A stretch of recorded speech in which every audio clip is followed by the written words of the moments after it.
صحينا يوم الجمعة على حادثة مروعة، حادثة توفى فيها 18 بنت من والدات مصر. راحوا في لحظة. يا جماعة، احنا مش قدام أرقام، احنا قدام أرواح. 18 بنت في عمر الزهور، وسواق الميكروباص اللي كان سايق اتخطفوا مننا على الطريق الإقليمي بسبب السرعة والإهمال. الحادثة دي مش أول مرة، لكن لازم تكون آخر مرة. امتى نوقف نزيف الأسفل؟ لحد دلوقتي في عربيات نقل ماشية من غير أجهزة GPS بتراقب السرعة. فين المحاسبة؟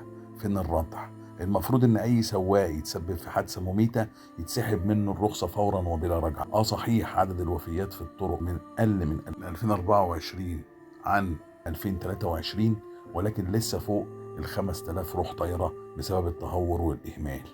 احنا مش بنقلل، بس بنقول لازم نقضي على الظاهره دي تمام. رحمه الله على بنات المنوفيه وكل شهداء الطرق، ويصبر اهلهم ويربط على قلوبهم، وانا لله وانا اليه راجعون.